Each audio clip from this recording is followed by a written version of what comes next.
Ano po, good evening po, ate. Evening, Miss Gwyneth. Magtatanong lang po ako tungkol po dun sa ano, sa tungkol sa naging travel mo dun sa Japan, tsaka yung ano, yung ah, kung ano yung mga food nila dun. So, mag-start na po tayo. Ah, can you share po kung ano yung, kung ay for how long ka po nag-ano dun, nag-stay sa Japan? Stay ako sa Japan ng 3 months contract only. Yung purpose nun is for work. Okay, thank you po. Ah, ano po, pwede mo po bang i-describe yung ano, yung food do'n sa food po natin dito sa Pilipinas? Malayo, malayo ang pagkakaiba ng food sa Japan tsaka dito sa Pinas. Doon kasi sa Japan, more on raw food sila. Tapos may kasama talaga mga side dish. Okay, And parang Korea. doon mga ano talaga, alam mo yung hindi parang matagal yung piniprep nila sa mga food nila doon. Okay. So, ano lang po yun, kunwari, mga salmon, sashimi, mga ganun po. Oo, more on raw meat sila.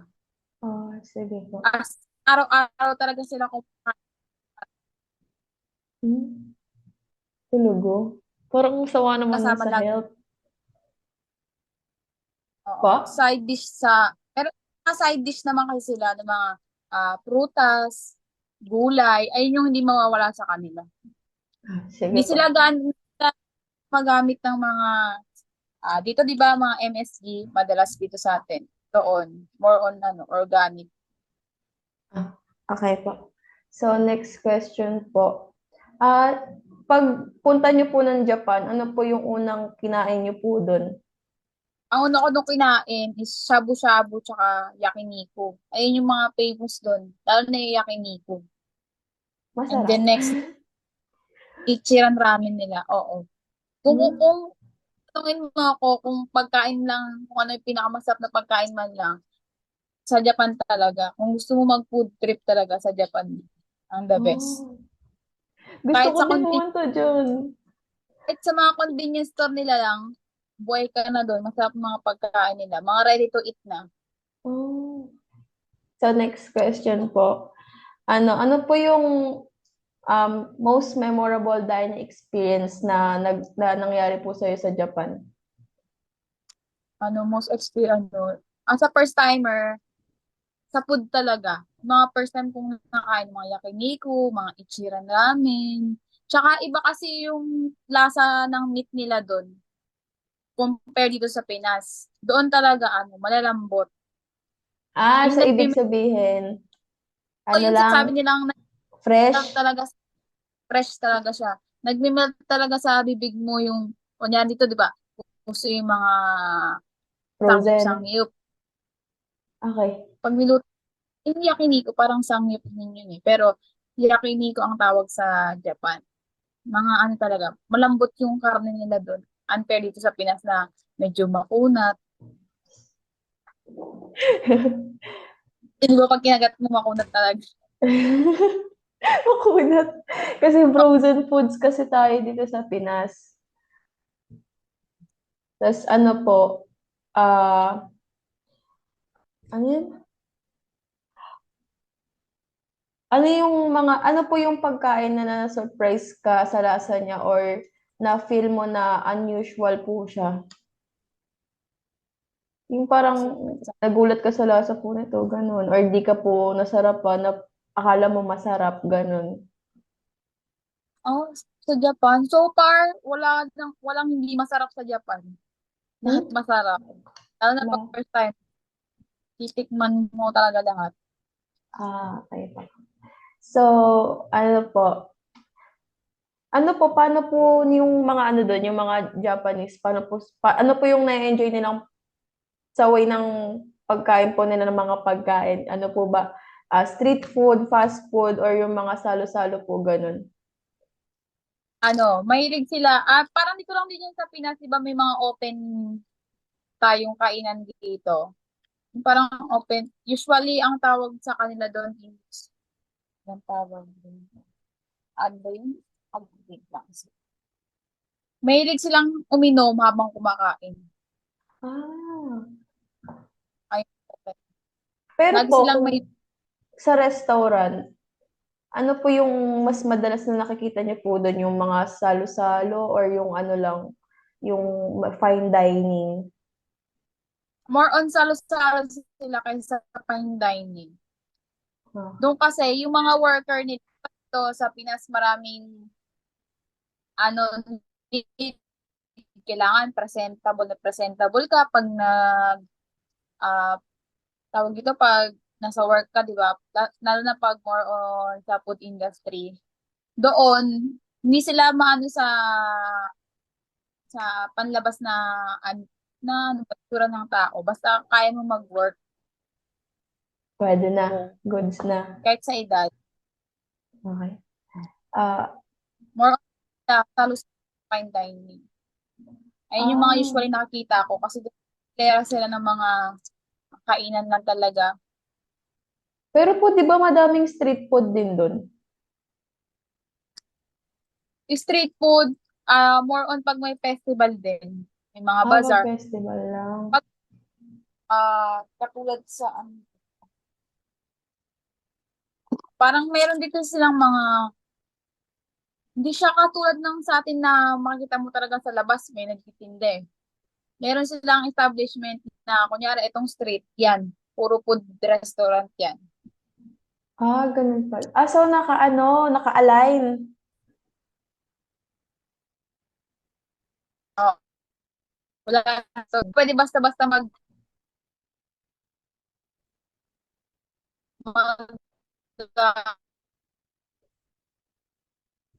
Wala, tinaglag ka.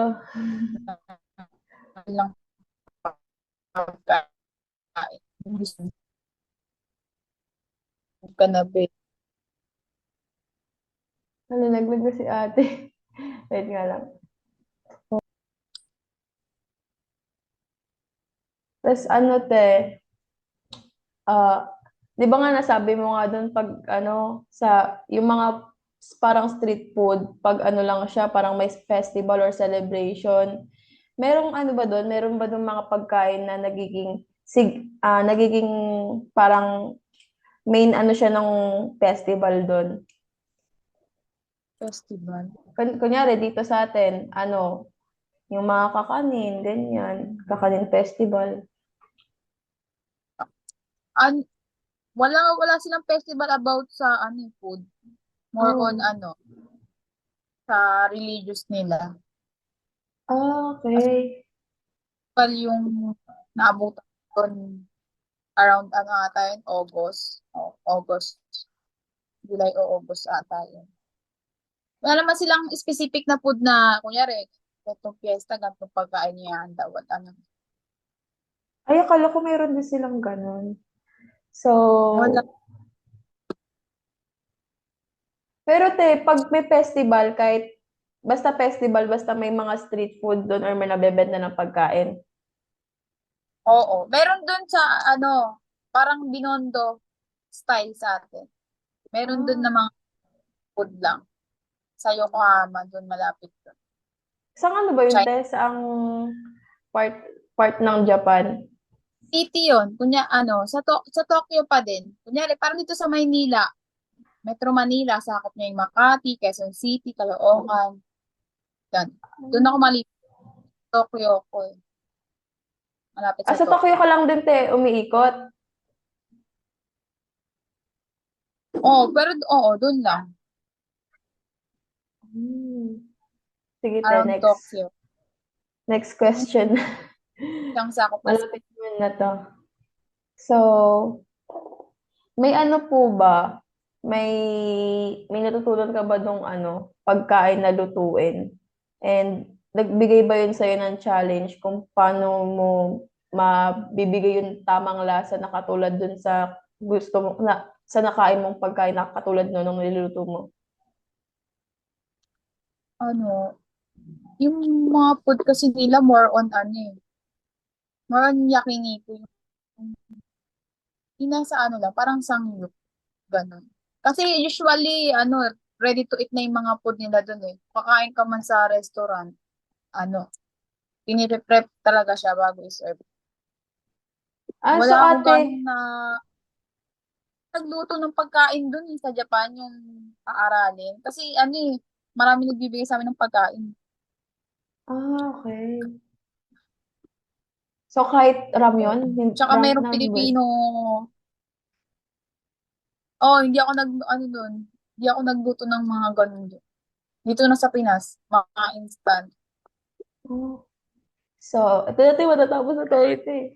Ano, sa ano po, sa experience niyo po, paano po yung nakaka-influence sa perspective niyo po sa pagkain or sa pagluluto?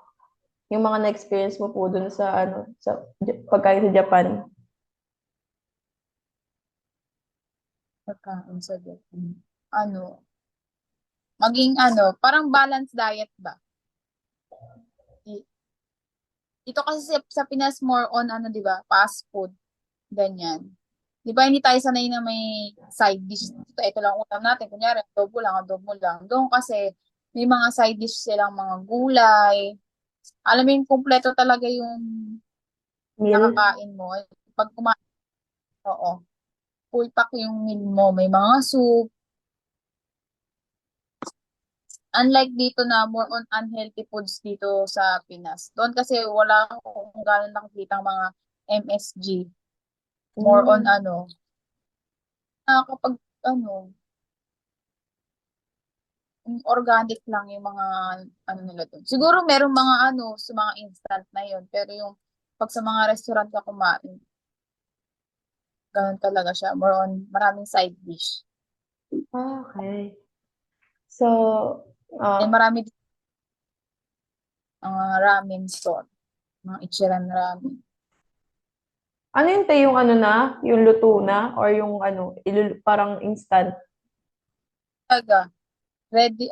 Merong nabibili sa convenience store yung mga instant noodles. Meron, pero marami din dun ramenan talaga. Mga Ichiran ramen. Iba't iba. Udon. Ramen So, sila.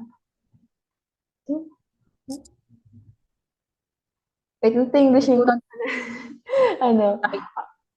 are there are there any ingredients or techniques from that country that you now incorporate into your cooking? So, ibig sabihin po nito parang yung mayroon po ba dong mga techniques or ingredients sa Japan na na-adapt mo sa pagluluto mo po dito sa Pinas or sa cooking mo po? Ano. Pagdating sa Pinas, hindi ako nag-ano eh. Kasi iba yung lasa ng mga, ano nila doon, kahit mga soy sauce, ibang-iba dito sa Pinas. Kaya ano, ano Eh, ba? di ba, te, Hindi may kasi, nagbibigay naman sa'yo ng pagkain? kaya hindi rin kami, nagluto lang kami doon pag mga ano, hindi, may mga kinakainan din kasi kami Filipino restaurant doon, kaya hindi ko rin gano'n na-miss yung Filipino food. More on Sige. ano, pagkain sa labas, may magdadala ng pagkain. Ganun, ganun ginawa namin sa Japan. Kaya Mm. sarap namin yung niluto talaga na bago i-serve. Sige. Ito, last question na po to. Ano po yung ma-advise nyo sa taong ano, nagpaplanong pumunta sa Japan and then i-explore po yung cuisine nila doon? Kaya nga, sa mga gustong pumuntang Japan, pumunta na talaga kayo. Kaya, ano, hindi ka magkakamali sa Japan, lalo na pag, ano, usapang pagkain. Damis talaga yung pagkain sa Japan. Kahit sinong tanungin mo ng mga nag-Japan dati, kahit anongin mo sila, yung sasabihin nila, namimiss nila yung ganitong pagkain sa Japan. Tsaka yung culture doon, tahimik doon eh, kasi dito sa Pinas. Wala kang maririnig na kasi na nagsisigawan doon. Tahimik talaga. Pero Wala may mga nagchichismisan? walang tambay. May mga space lang siguro na makakita ka mga tao sa labas kasi mga restaurant, mga establishment. Kaya i-go nyo na yan at i-explore nyo yung lahat ng pagkain. Lahat ng trending na nakikita nyo sa internet, tikman nyo. Bakit na ganun yung ginawa mo, te? Oo, ganun pag first timer ka talaga, lahat papatikim sa'yo. Eh di, natikman mo din yung ano yun? Yung matigas? Yung may prutas, tas may inaano sa sugar. Oo, tangulo. Yun, Meron doon. tanghul. Masarap. Masarap din. Pero parang di ko na-try dito sa Pinas eh. Doon ko na-try sa Japan eh. Masarap Mm. din kasi fresh yung fruit doon nila doon. Pero te, hindi siya ganun ka-pricey. Doon, pagkain sa Japan, hindi naman ganun ka-pricey. Parang mga ano lang din. Yung typical na restaurant dyan sa SM. Mga ganun. Ah. So, thank you po sa sa pagpayag na ma-interview ko kasi wala na akong ma-interview. Kung muna kayo ng Japan, tikman yung lahat ng pagkain.